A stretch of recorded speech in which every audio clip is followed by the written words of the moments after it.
Shivnarine Chandapal will be stepping down as coach of the USA female cricket teams after the 2023 World Cup in South Africa. Is this an indication that Chandapal will be the next West Indies coach? Hello everyone, Caesar's greetings. I hope you're enjoying the season and is having the best of it. Thank you for tuning in to the Cricket Forum. Welcome. Please slash a like on the video, share and subscribe. The female Under-19 World Cup ends on January 29th in South Africa. West Indies tour of Zimbabwe will start on February 17th. Chandapal have indicated to USA Cricket that after the Under-19 World Cup, which ends on January 29th, he will not be renewing his contract and he's stepping down as coach of the teams. The question I'm asking, does that indicate that Chandapal have been given the nod to be the next West Indies cricket coach? Yesterday, late last night, a release came out from Cricket West Indies, Johnny Greaves to be exact, that they will be putting a name forward to the directors of West Indies Cricket, of Cricket West Indies, to ratify the name as the next coach. I have no clue. I'm only drawing my own conclusions because of the date factor. So West Indies tour of Zimbabwe will start on February 17th. The female World Cup in South Africa will end on January 29th. So 19 days before the tour starts, almost 3 weeks. And I'm concluding here that Shivnarine Chandapal is likely to be the next coach of Cricket West Indies senior team. I'm just looking at those 2 dates because who walks away from a job unless they have another job pending, unless they have been made an offer? So I'm putting those dates together. I'm putting the action of Chandapal and the dates together, and is here now saying that, in my opinion, Shivnarine Chandapal will be the next coach of the West Indies cricket team. News also came last night that Jayden Seales had done an operation and will be out of cricket for up to 4 months. I hope and wish Jayden Seales a speedy and successful recovery. I have said on numerous occasions that Seales is the next great West Indies fast bowler. And I really want him to recover speedily. I want him to recover well and be even stronger than he was before. The question I have to ask, though, is that why did you bowl him for 21 overs in that first innings against Australia in the first test at Perth? In my opinion, he bowled in 21 overs in that first test. He bowled too many, and apparently the injury was there before. The nigger was there before, and they took a chance and it backfired, And as a result, the young man is now out of cricket for 4 months and was to do an operation. Did the Cricket West Indies management on tour got it wrong with Jayden Seales? Who was the physio on tour with the West Indies team? Who was the doctor on tour with the West Indies team? What did they recommend? Did they misdiagnose the severity of Seales' injury? Did they take a risk too far? These are questions that Cricket West Indies need to answer, because in that second innings, Seales did not bowl early at all. It's towards the back end he bowled 3 overs. Why did the young man played that first test? Did Cricket West Indies took an unnecessary risk with the future of Jayden Seales? I wish the young man a speedy and successful recovery and return to top form.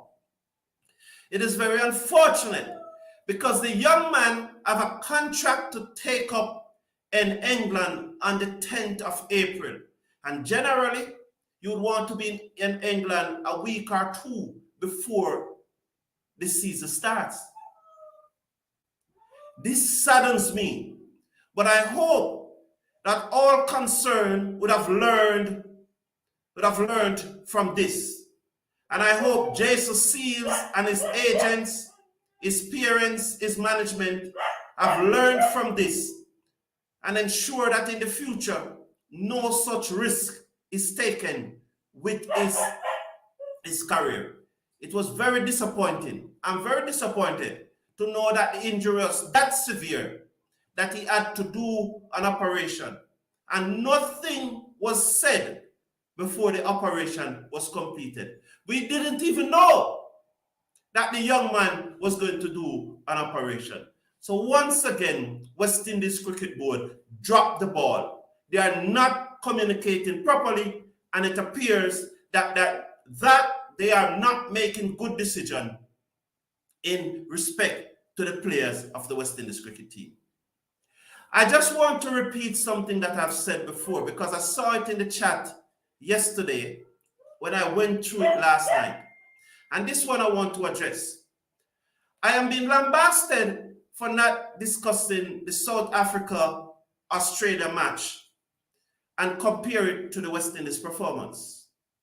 But I've said it earlier, I think I said it Sunday, that if West Indies batted on that pitch, they would not have made 50 in any innings. I also said that the 218 that Australia was bowled out for in their first innings, West Indies would not have been able to bowl out Australia for 218. Australia would have more likely made 350, 400 runs on that pitch. The reason why that match ended in 2 days was because of the pitch and that the skill or lack of skills of the players. Mark you, in Australia's second innings, when they were chasing 35 to win, they lost 4 wickets. But not only the 4 wickets that they lost show the nature of the pitch. In that 35, they got 19 extras. So out of the 35 that they made in their second innings, 19 out of the 35, more than half, were extras. And yet still, they lost 4 wickets.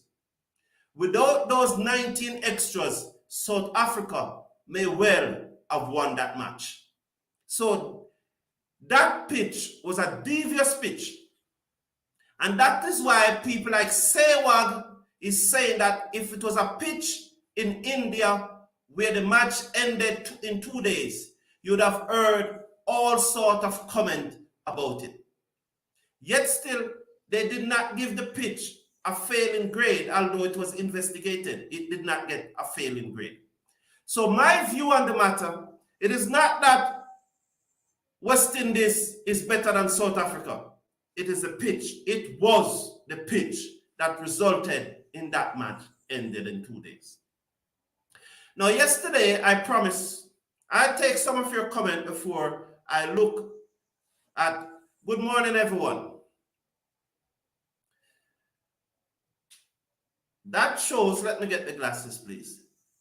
That shows Chanda Paul is a front runner for the head coach for interim. I think so, 2007, because the dates just coincide nicely. DeAndre Thompson, sad to hear about Jayden Seales, which him a speedy recovery. Me too. It is very sad, and it is very sad that West Indies push him so hard in that first test match. 007, Trinidad overworked him and his dedication and hunger took him over. I was skeptical to walk with him to Australia. All right, so 007, you're saying that Trinidad overworked Seales. But then what I'm saying is that West Indies medical staff and the physiotherapist and the fitness and strength and conditional coach that were there, what recommendation did they give to Simmons and Brathwaite and the manager, Reece Seales, why he played in that first test? So those are questions I want to get answered. What was the recommendation? Because clearly there was doubt. And you'll allow the young man to bowl 21 overs in the first test. When from this operation, it showed that he should not even have been playing in that first test. The other question that arises now to think about it. Did he leave the Caribbean with that injury? And the thing is such a mess because it's the same thing if you look back at the Minley situation and now you look at the Jayden Seales situation. You really have to wonder what is going on. What precautions take place before these players leave the West Indies? I am hearing that the West Indies cricketers, they cannot tell the last time they got a contract to sign before they go on tour or a series. There have been no contract issued. That's what I'm hearing.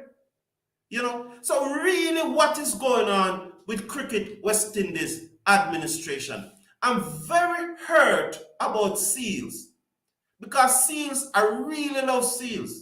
And as I have said on many occasions, I believe that he's the next great West Indian fast bowler. And for them to treat him like this and force him to play a match when he was not fit, because sometimes you have to protect the player. You have to protect the player. And that's why I hope in the future, his parents, especially his dad, his agent, and his manager, I hope that they stepped in and don't allow this to happen in the future. Now, I have said repeatedly, what West Indies Cricket Board need to do and try around and turn around the cricket. And I think this was mentioned by John P. Nichol, that is not so much West Indies cricket West Indies, but the regional boards. So this is the first step that I think that West Indies cricket should take. This is the first step. I have a number of steps that I think should be taken. And I'm just putting my opinion out there.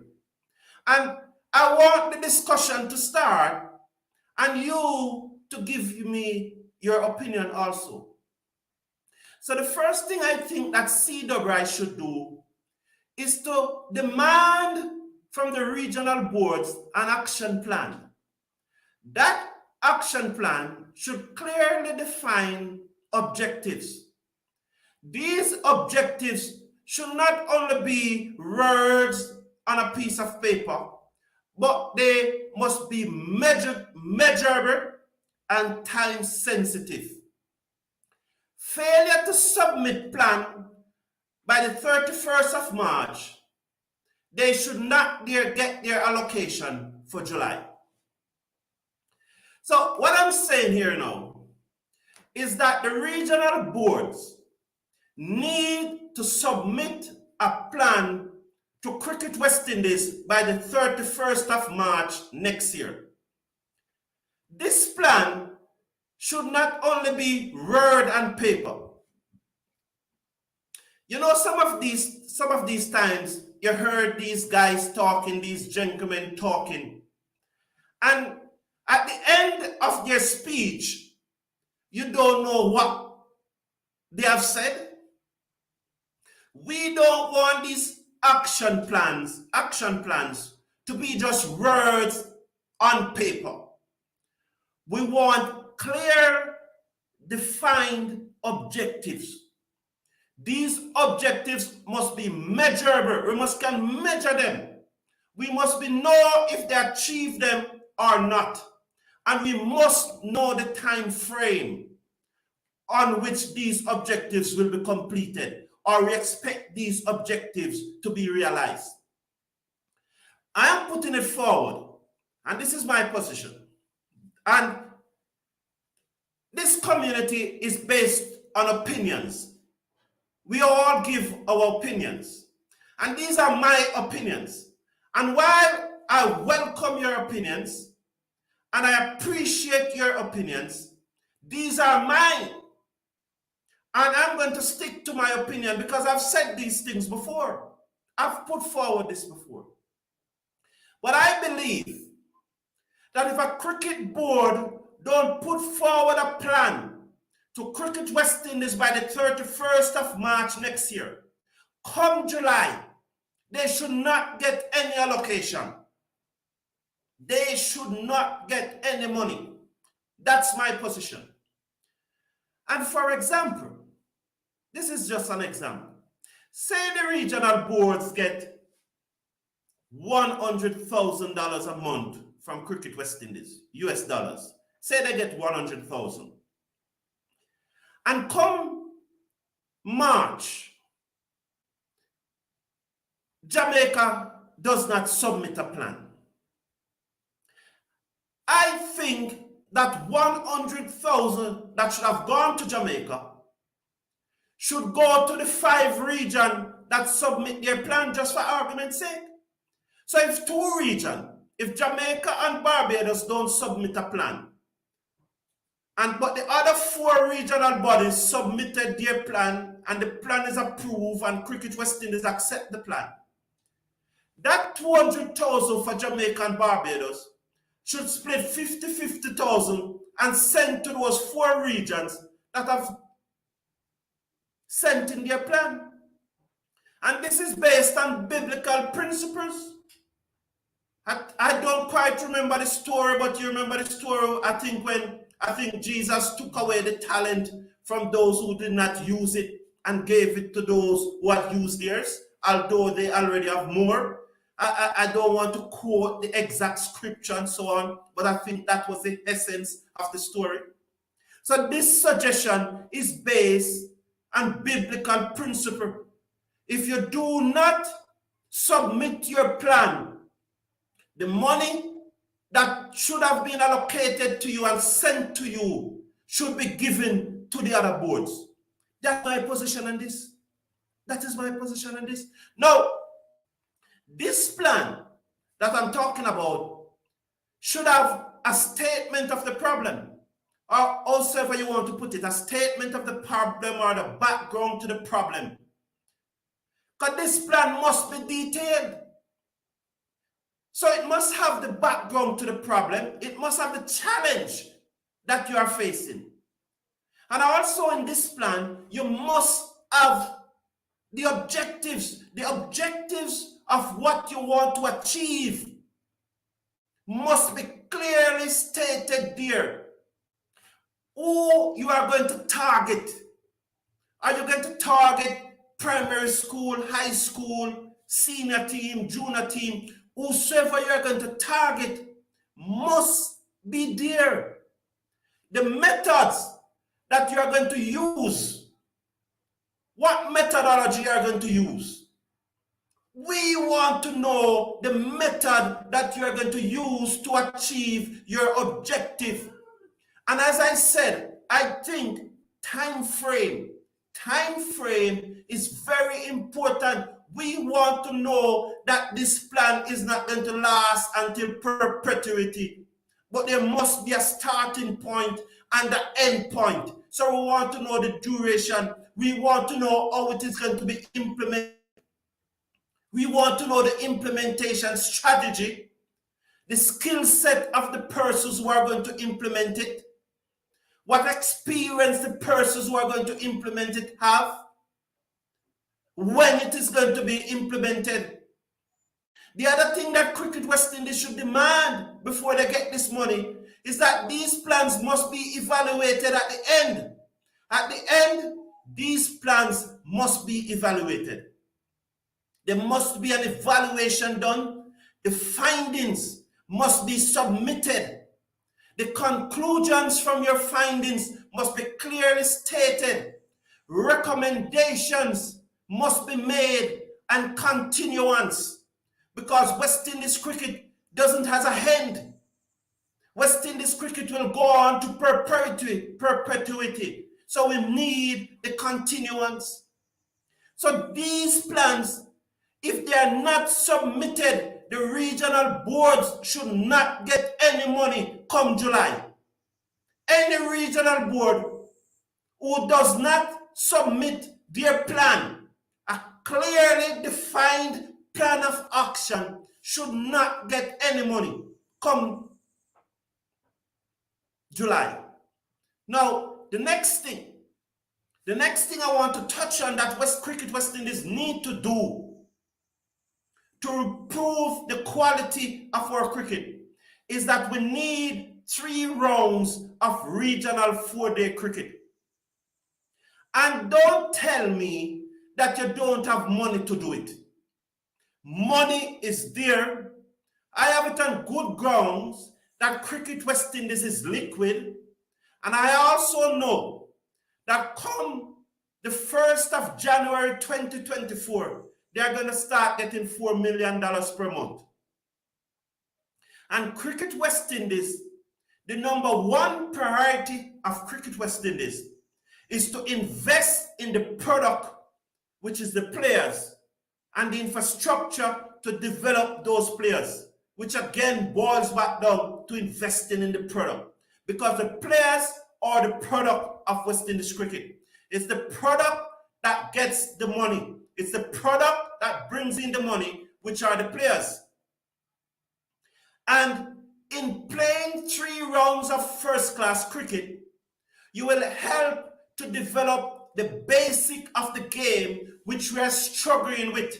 And I've said that time and time again, that West Indies struggles with the basic of the game. West Indian cricketers are struggling with the basic of the game. And last week, I think it was Saturday or Sunday of this week, that I heard Jeffrey Dujan saying the same thing, that our players are struggling with the basic of the game.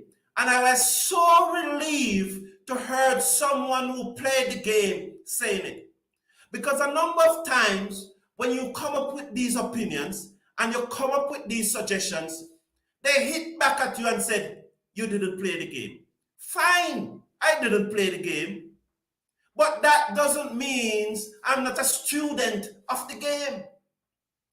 So it was very heartening to hear Jeffrey Dujan saying that West Indies cricketers are struggling with the basic of the game, echoing a sentiment that I have repeatedly heard over and over again.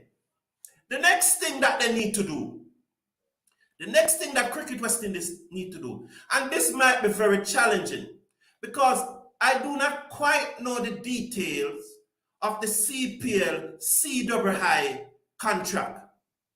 Because did Cricket West Indies sold all T20 rights to CPL? Is this something that Cricket West Indies will have to negotiate with CPL before they can play another T20 tournament in the region? Is it that CPL license gives them exclusive rights to all T20 cricket competition that is organized by Cricket West Indies. Back in 2013, when Cricket West Indies sold the T20 rights to CPL, it was a bad and poor decision. And that is a decision that Cricket West Indies need to renegotiate. Because we see in India is the Board of Control for Cricket in India that runs the IPL. It is Cricket South Africa that will be running the SA20. It is the Pakistan Cricket Board which is running the Pakistan Super League. And it goes on and on and on. Cricket Australia runs the Big Bash League. So why did Cricket West Indies sold the rights to T20 competition in the region to CPL back in 2013?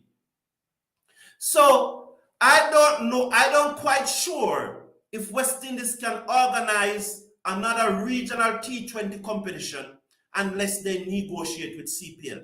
I am not too sure about that. But whatsoever it takes, we need another T20 cricket competition apart from the CPL. And taking into consideration Badri comments yesterday, where he said in part, it's the same players over and over again, and that the youngsters are not getting a break. Because if you don't know a coach personally, or if you don't know an owner personally, or if you don't know the manager personally, more than likely you will not get a game. That's what Badri had said. And so it is important that we organize another T20 cricket competition in the region. But are we allowed to organize it without negotiating with the CPL? So that's another thing that Cricket West Indies need to do. They need to get a plan of action, a very detailed plan of action from all regional boards. And if they do not get these plans, they should not disperse the allocation. 2, regional 4-day cricket need to be 3 rounds. 4, they need to negotiate with CPL if they have to. I'm not sure, but if they have to, they need to negotiate with CPL and have another T20 competition in the region. The next thing that they need to do, we need more A-team tours.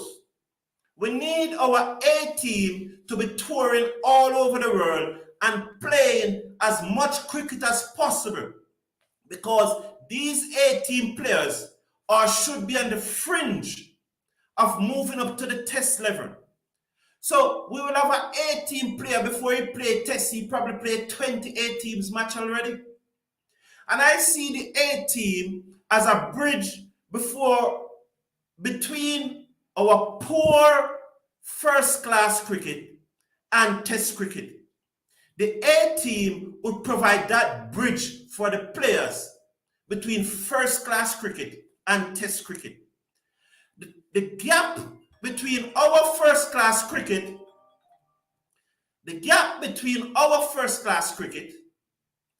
and test cricket is too wide. So because of the poor standard of our regional 4-class cricket, first-class cricket. Therefore, we need an A-team that is going to tour extensively and play cricket outside of the West Indies to bridge that gap. The other thing that I think West Indies need to do is to tell some players that they are done with them. Every effective sport manager and sport team manager need to be a butcher. There need to be that time come when you tell certain players that we no longer have any interest in you. There will be argument, of course. There will be pushback, of course. You will be criticized, of course. But you cannot be afraid of that. You need to make it clear to certain players that your West Indies career is over. You have nothing more to offer West Indies cricket. They need to tell some players that and move on from some players. So they need to cut off some players. And they don't need to tell them as aggressively as I'm telling them. They need to be diplomatic in telling them and reason with them and show them why we no longer interested in them. So that's the next thing that Cricket West Indies need to do. They need to cut off some players. So those are my suggestions to West Indies. But I am going to make a few just suggestions to the Jamaica Cricket Association. As a Jamaican, and have a more detailed understanding of Jamaican cricket more than what I would have of Barbados or Trinidad or Windwards or Leewards. I have some suggestions to make to the JCA.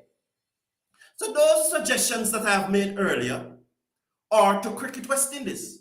So coming up now are the suggestions to the Jamaica Cricket Associations. But I'm going to take your comments before I go there. Afridi got a similar injury.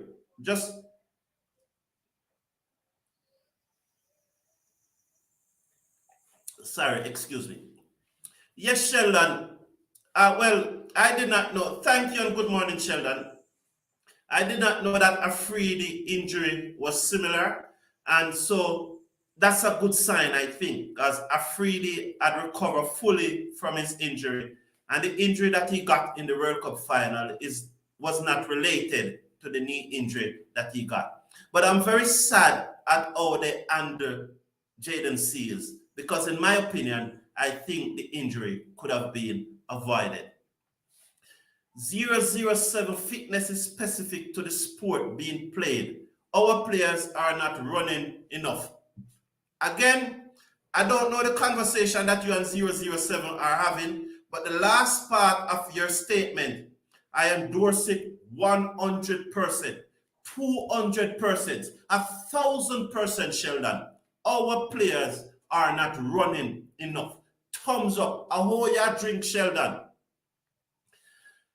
Alzari is working on his fitness. I know that for sure. Very good. Alzari is a good boy. Alzari is a good boy.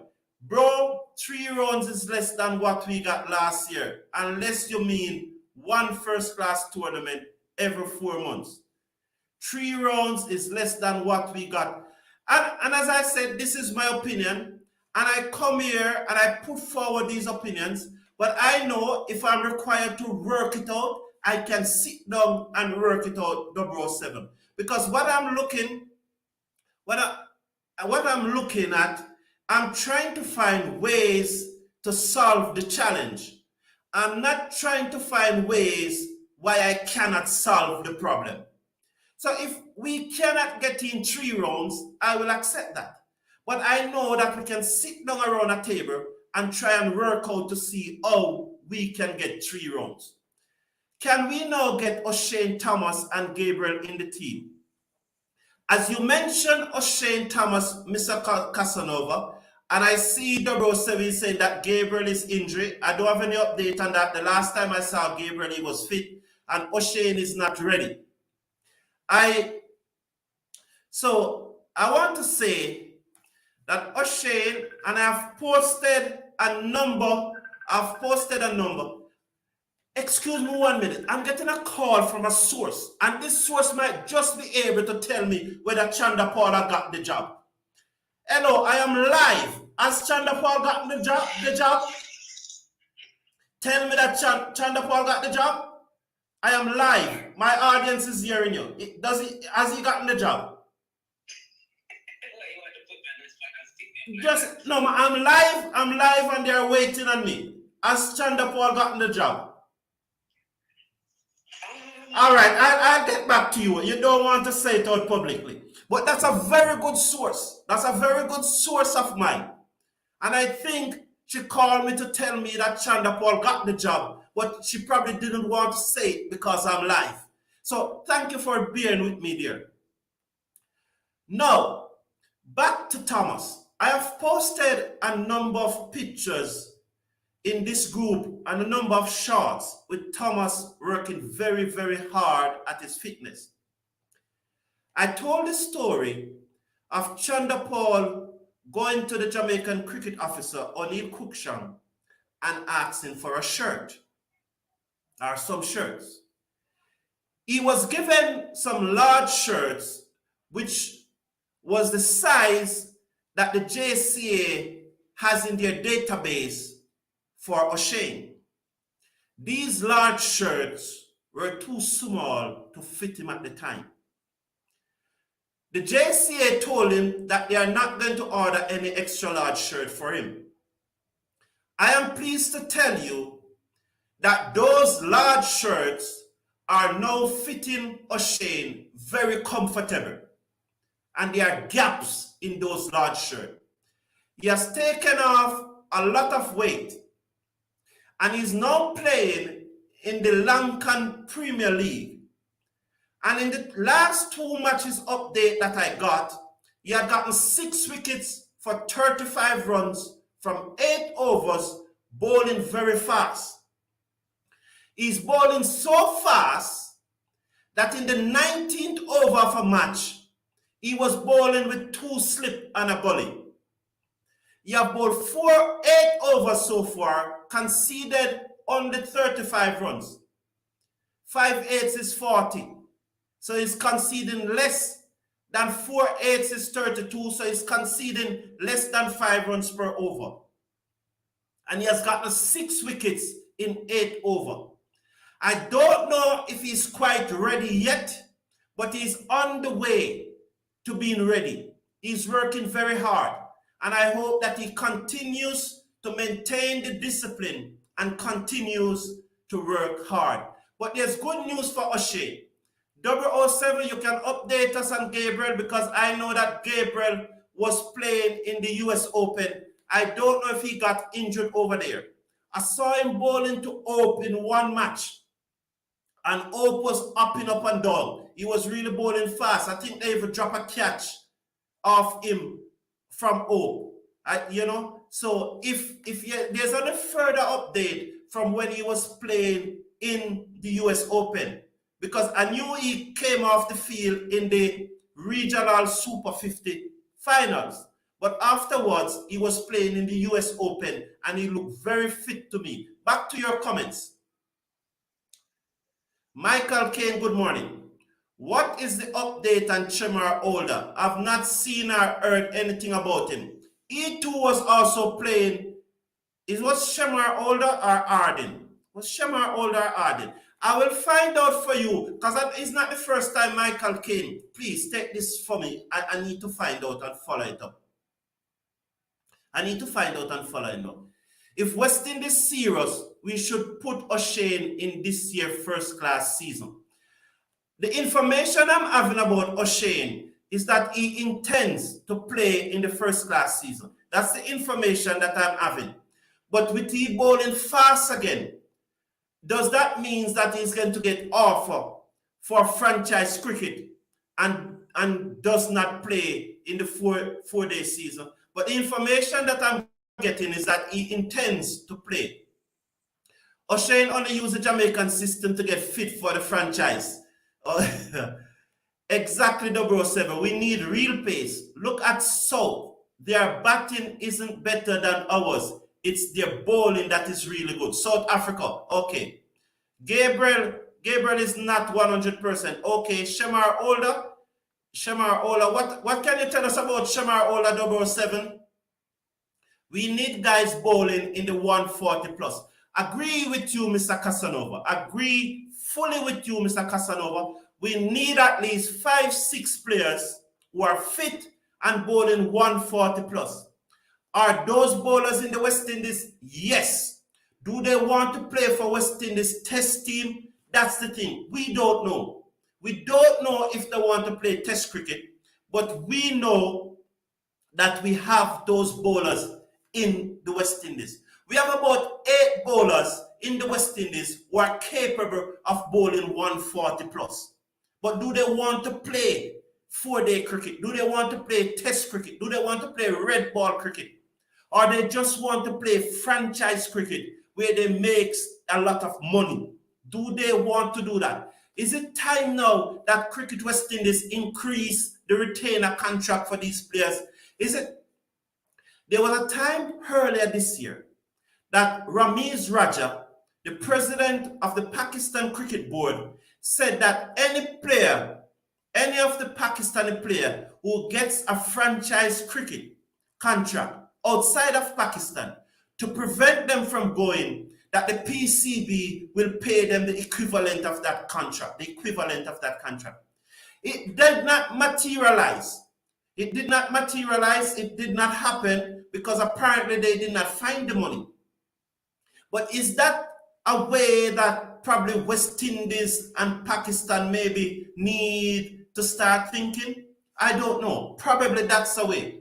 Now, I have made my suggestions to the Cricket West Indies.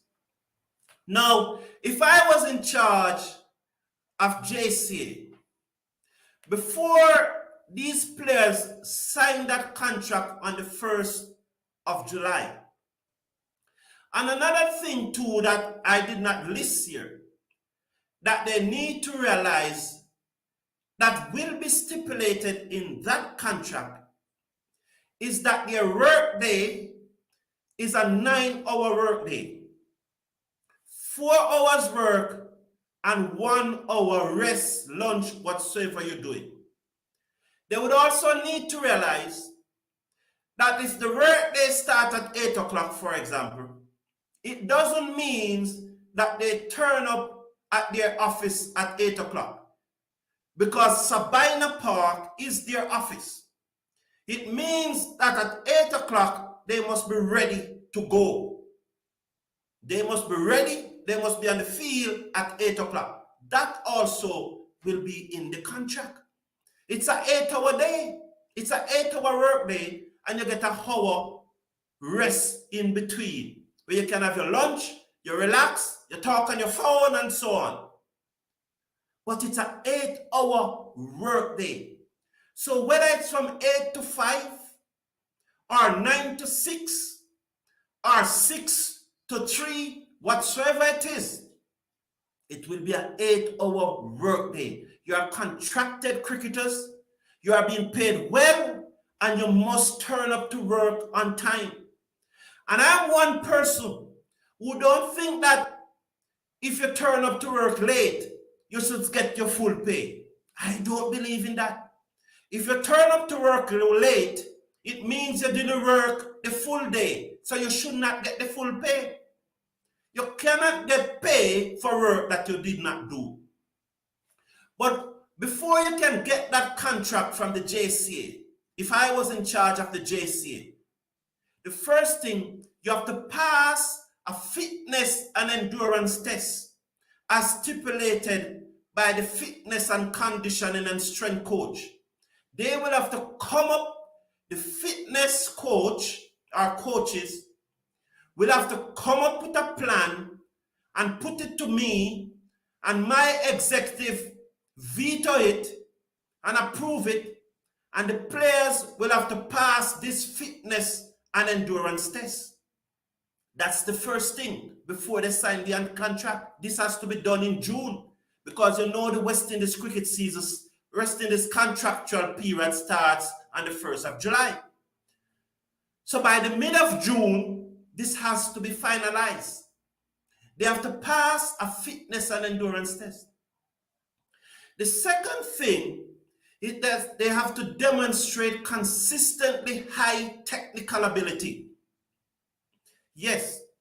And a simple example. Let's use probably a bowler, because maybe a bowler is easy to use. And I think I've used this example before. Now, I'm giving a bowler to bowl 6 overs in 48 minutes. Because that's in a match, you generally bowl 6 overs in 48 minutes. 4 minutes per over, and then the other bowler from the other end would have bowled 4 over that should last for 4 minutes, and then you bowl again. So 6, 8, 48. So I expect you to bowl 6 overs in 48 minutes. So after every over, you get a 4 minutes break. It doesn't mean you're going to come off the field. It may be you're going to do some math simulation. So you probably, during that 4 minutes break, you probably sprint a 20 meter, just like you'd have probably run down a ball. Or you walk up and down or something in that 4 minute breaks. It doesn't mean you sit on your backside, because in the cricket match, you don't sit on your backside during that 4 minute breaks. So in that 48 minutes, you're expected to bowl 6 overs. Now, for example, you are a 140-kilometer bowler. In those 6 overs, I don't expect you to be bowling 135. I expect you to be bowling 140 and above. And I said to you, what you're going to bowl today? And you said that, boy, I'm going to bowl a hard length. And I'm saying, what is your length? Let us mark out your length. And you mark out his length, probably put a piece of foolscap paper there, something like maybe 1 foot long and 8 inches wide. And that's his length, that's where you want him to hit. And you're going to say, you need, out of the 6 overs that you're going to bowl, which is 36 deliveries, you need to hit that spot 20 times. That's the level of intensity and consistently and ability that I'm looking for.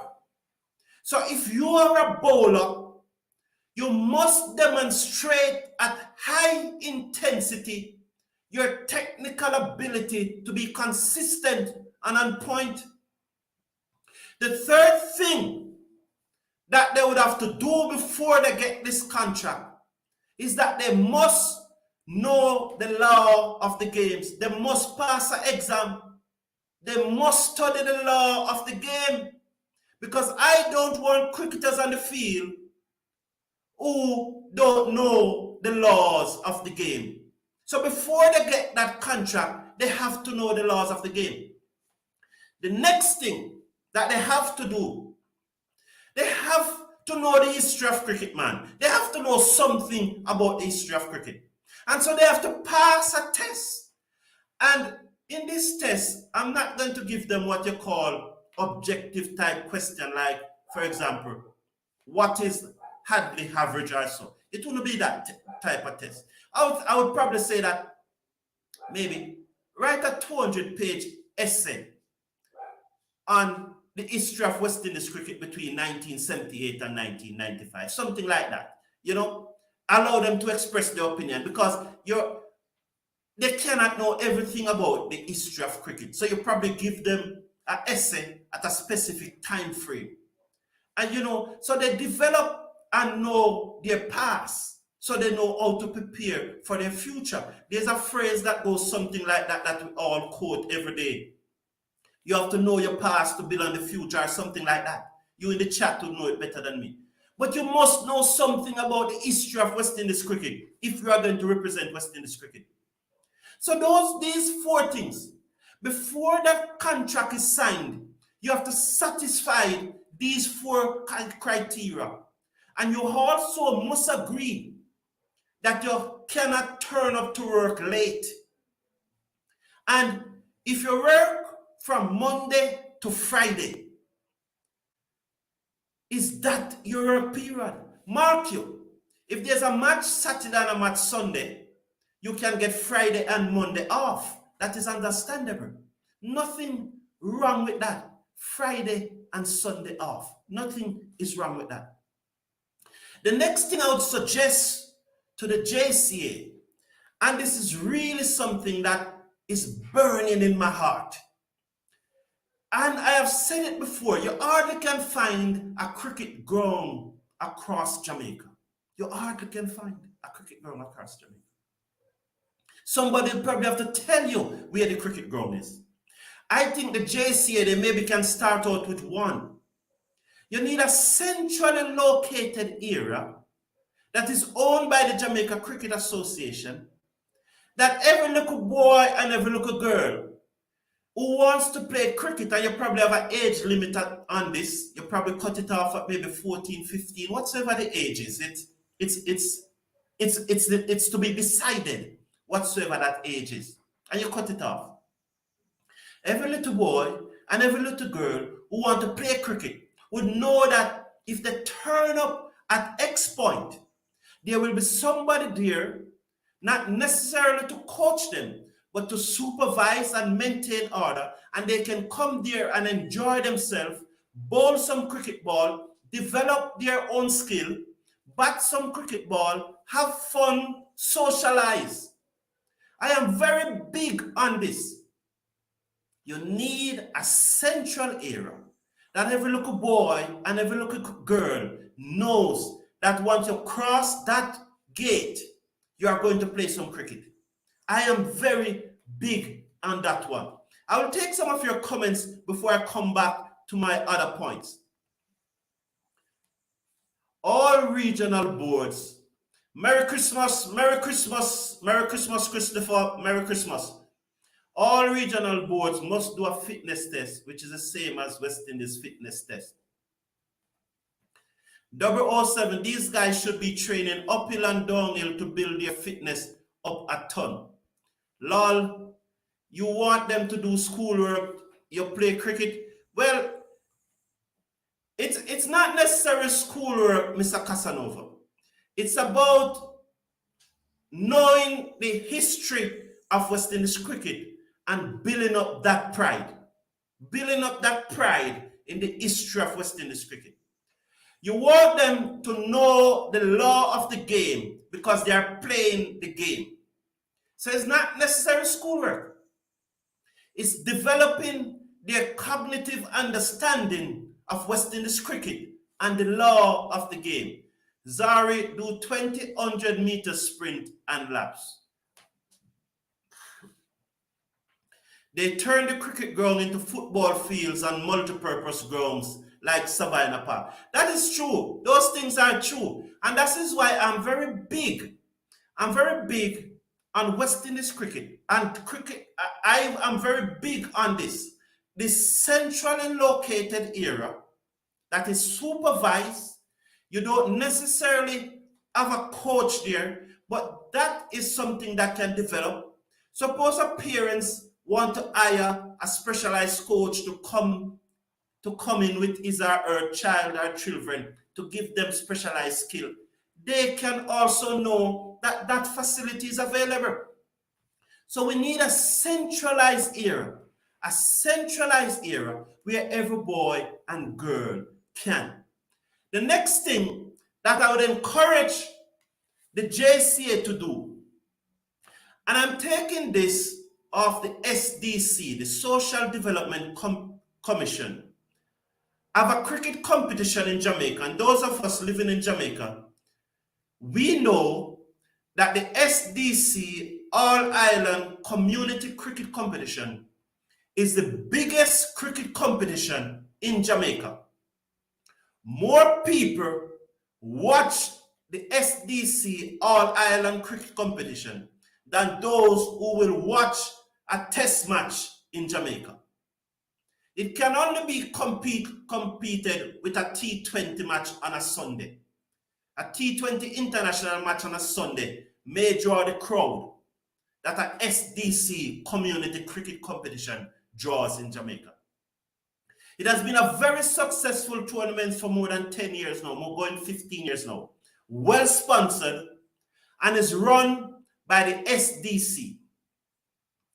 I am theorizing that the reason why this competition is so successful is because the Social Development Commission have field officers in the community interacting with these community. That is what I'm theorizing. I'm theorizing that is one of the major contributing factor to the success of the SDC cricket competition in Jamaica, because of the SDC officers who are on the ground in these communities, building up these communities, getting to know these persons in these communities, providing opportunities and showing them how they can go about things. For example, Mike, when I look at, I think that Clarendon, the parish of Clarendon, have 10 SDC officers in Clarendon, with each officers assigned a number of communities, and they have to visit these communities weekly, daily. I think these officers spend less time in the office and more time in the field. And I think that this is one of the main reasons for the success of the social development cricket, all-island cricket competition in Jamaica. So I'm saying to the JCA, and a number of times you will hear the JCA talking about school in cricket, cricket in schools, cricket in schools. If the JCA really want cricket back in our schools, they need to appoint cricket officers for school. I know that they will not be able to appoint probably 10 for the whole country of Jamaica, but even 4 or 5. One for Kingston and St. Andrew, one for Portmore, one for West, one for Central, and one for East. So in the East, you probably cover Portland, St. Thomas, St. Mary, and St. Anne. You have one for Kingston and St. Andrew. Then you have another one for Portmore, and you probably have one for St. Catherine, Manchester, Clarendon, and St. Elizabeth, and then you have one for Westmoreland, Hanover, Trelawney, and St. James. So you have 5. And these cricket officers, you negotiate with ISA, and you and ISA come up to some agreement of how they will operate in your school.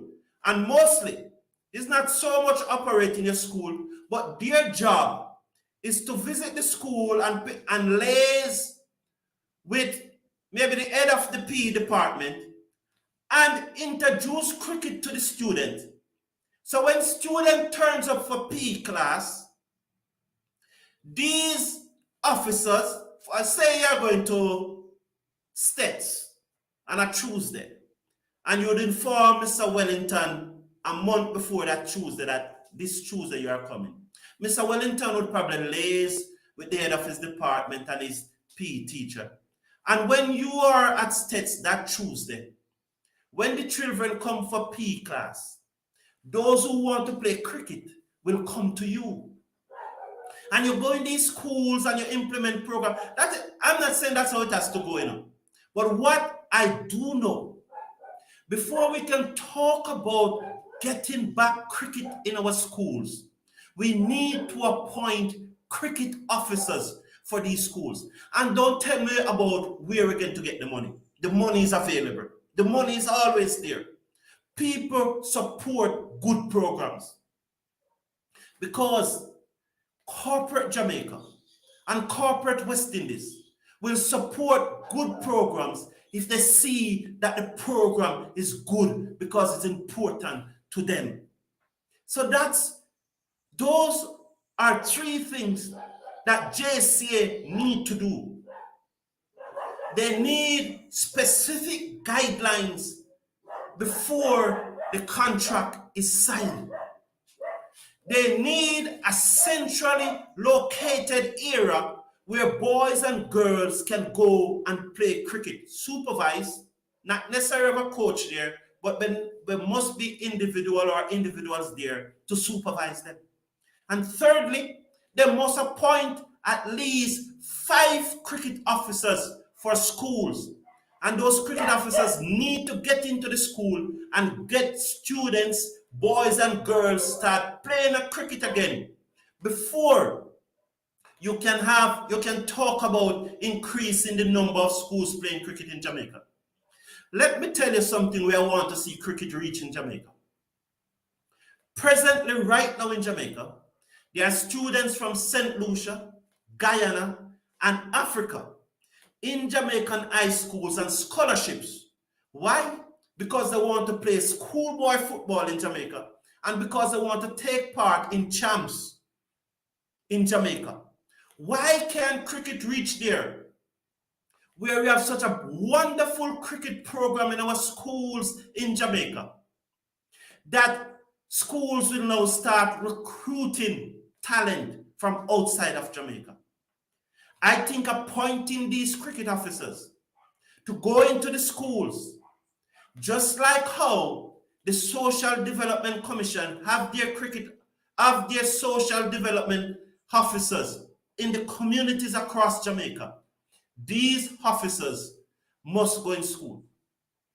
The other thing, and this is the final one, that JCA needs to look into, and I've said it before, the cricket games in our country are starting too early. They are starting too early. And I'll give you one or two examples why it is starting too early. You are playing an under 15 competition. An under 15 competition. The under 15 competition starts 9 o'clock. This is a fact. It starts 9 o'clock.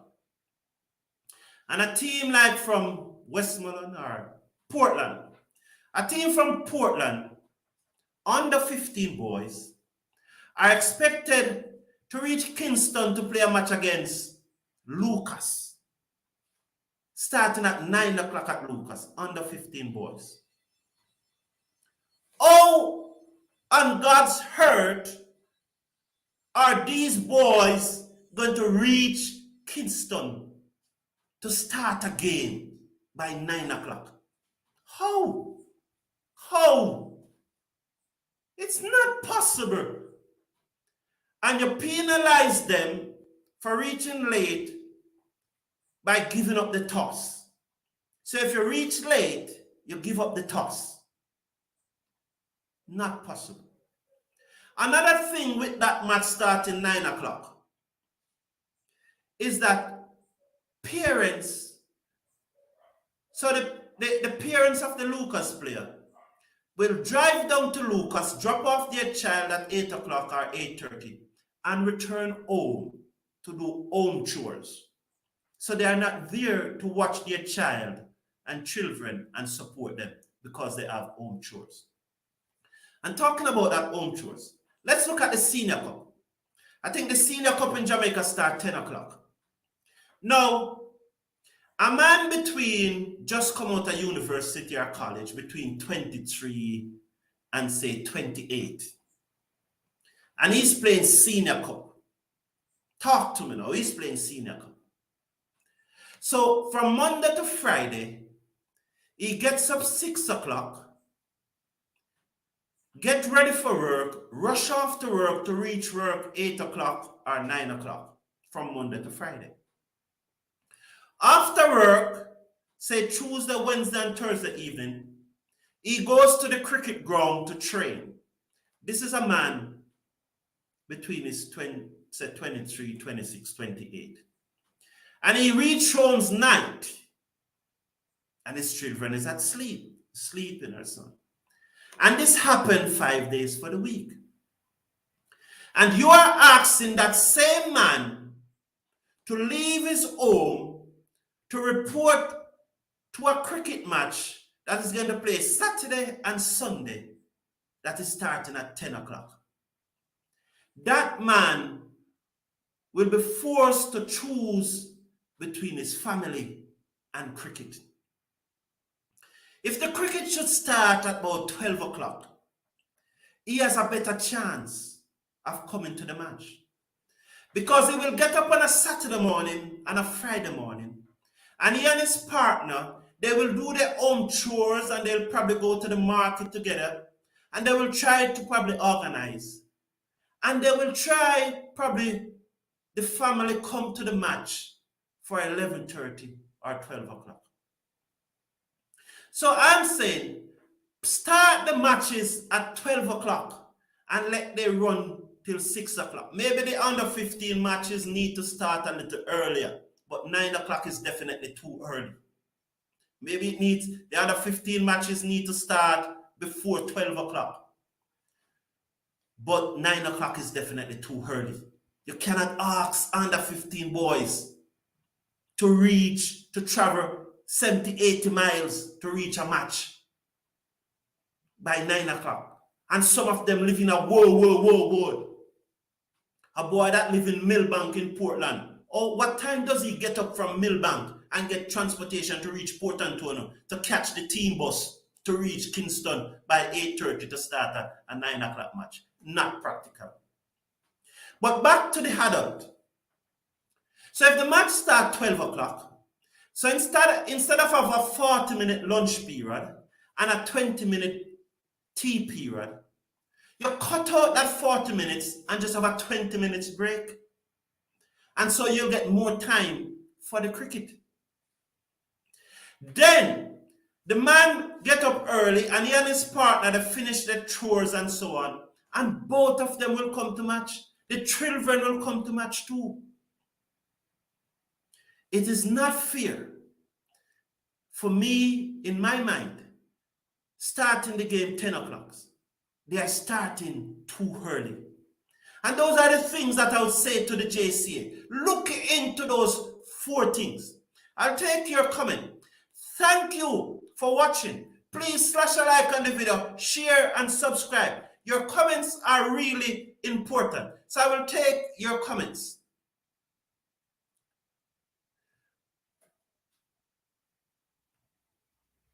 Good day, Cricket Forum. Good day, Special Operation.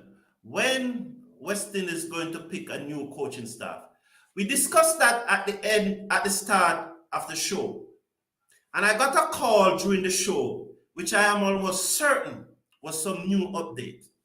What I can tell you, Special Operation Sound, is that Chanda Paul, the head coach of the USA female teams, have said to USA Cricket that after the Under-19 Female World Cup in South Africa, which ends on the 29th of January, he will be stepping down as coach of the team. So after the 29th of January next year, Chanda Paul have indicated to USA Cricket that he'll be stepping down. The tour, West Indies tour of Zimbabwe, starts on the 17th of February, 3 weeks after Chanda Paul stepped down as coach of USA female teams. Last night, Cricket West Indies CEO Johnny Greaves said that before the end of the week, or the latest Monday, they will be making an announcement as who the interim coach should be. That's what I can tell you, Special Operation. I think it has to do with the lack of male teachers in schools. Also because female teachers really don't care about sports like that in general. I don't want to get into trouble, Mr. Casanova. But what I can say, what I know for sure, as someone who used to teach PE in schools, the female PE teachers don't like cricket. The female PE teachers don't know cricket. I can say that for sure. Because I know that. And when I was in college doing physical education, most of those females who were doing PE at college, they only do PE because they thought it was easy and they do it to complement their options. I know that for a fact. So I can take that beating. You know, I can take that beating. So when Dave Cameron had made the statement about female teachers not knowing cricket, he was speaking the truth. He was speaking the truth. I know of a fact the female PE teachers do not know cricket. They do not know cricket. And they do not love cricket. St. Mary and St. Elizabeth seem to be the cricket spots in Jamaica now. St. Mary and St. Elizabeth always have a strong cricket program, and that's where Brian Lara will be going to play on the 15th of January. Yes, Brian Lara will be playing at Treasure Beach in St. Elizabeth on the 15th of January. St. Mary seemed to be growing because St. Mary, you heard us spoke about the SDC community cricket competition, a team from St. Mary by the name of Boscobel. And you would have seen, I think, Alan Williams, who played for Jamaica in the Super 50. He's the captain of that team. So Boscobel is now the All-Ireland Community Champion in Jamaica, and they are from St. Mary. St. Mary reached the finals of the Jamaica All-Ireland 50 over competition, the senior competition that organized by the JCA. So there are some movement in cricket in St. Mary. St. Elizabeth, there's always a lot of cricket there. But do not rule out Westmoreland and Portland. There's a lot of cricket also played in those two parishes in particular also. So you're right, St. Mary, I've seen improvement in St. Mary. St. Elizabeth is always there. Westmoreland and Portland is always there. Batman destroys. West Indies cricket had died for good. I still think there's hope, Batman. So let's give it some oxygen and see if we can revive it. Let's give it some 1,000 volts in its body of shock and see if we can revive it. CWI should make a mandate that each cricket board should identify and recommend at least 4 players from each territory to CWI for recommendation to the senior team. Michael K., you know why I don't want to go that way? And I thank you for your suggestion and so on. And maybe that is the way to go. I'm not saying that is not the way to go. But I don't want to put a quota on the number of persons coming from each territory. In that way, we might not pick the best team. Because suppose we have 5 players in the Windward Islands that are better than the 4 in Jamaica. We are going to say, well, it's still only 4 from the Windward Islands can come because we have to pick 4 from Jamaica. So the way you suggest, maybe that's the way forward. None of us really know. Maybe we just have to try something. We have to do something. My thing is that we need to do something. But I wouldn't want to put a quota on the number who's coming from each region. I want quality instead of the quantity that is coming from the region. But again, as I said, maybe that's the way to do it. Maybe that's your way. Maybe that's the way to do it. Lack of male teachers is the death of sports. As I say, I don't want to use the word death because sports is alive and well in the world. Sports is alive and well in the world. But the chronic shortage of male teachers in our schools, not only PE teachers, is causing an issue with sports. There's no doubt about it, that it is causing an issue with sports. Because many times in the past, it's not necessarily the PE teacher used to be the coaches of the football team or the cricket team. When I was going to school, my first cricket coach, Mr. Owen Jolly, was an art teacher. He was the art teacher at the school, Mr. Owen Jolly. He was not a physical education teacher. So my first PE teacher was Mr. Owen Jolly. My first coach of cricket was Mr. Owen Jolly, who was not a PE teacher. So you are right, Mr. Casanova. It's not only a lack of male PE teachers, but a lack of male teachers generally in the schools. Thank you for that, Mr. Casanova. I like that.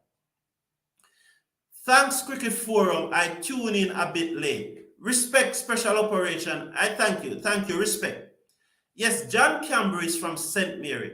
And you know the situation with John Campbell with the drug sting, and he has been banned for 4 years. The latest update, I heard that he's going to appeal it. I don't know if there's a change of heart about appealing it or he's still going to appeal it. That's the latest update I have. It is very unfortunate. And I especially think with what Chanda Paul is doing, I think maybe John Campbell is the ideal number 3 for West Indies right now in this scenario. In this present scenario, I would have loved to see John Campbell batting at number 3. I think it would have given more strength to the bowling. I know he's not as successful as we want our batsmen to be. But if you look back at John Campbell's career and look back at his partnerships with Brathwaite at the top of the order, there are always some good partnerships. Maybe, and I need to check this, and we can check this. Did John Campbell and Brathwaite partnership pass 40 more time than not passing 40? Maybe something that we need to check. Jimmy Adams also is from St. Mary. Jimmy Adams need to go. As cricket operation of Cricket West Indies, Jimmy Adams need to go. Thank you everyone for tuning in. I hope you'll have a wonderful Christmas. Later today, in another hour or so, I'm going by a children's home to give them some things for Christmas. You know, it's Christmas time, so I'm going by the children's homes. I'm going to bring them some stuff later today, maybe in another hour or two. Thank you all for tuning in. I hope that you'll have a wonderful Christmas. And with the IPL draft coming up 5 a.m. Eastern Caribbean time, Friday morning, 4 a.m. Jamaica time, I may be back tomorrow to discuss what I expect from the draft.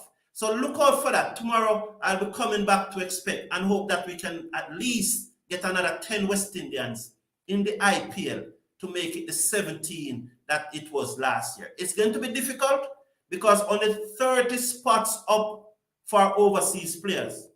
And for West Indians to get 10 out of that 30 spots is going to be difficult.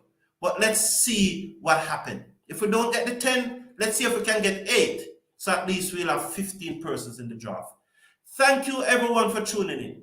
Have a great day. Please flash a like on the video, share and subscribe. And click on those links in the video description to get yourself a Christmas present. Take care of yourself. Take care of your loved one. Have a great day and be good.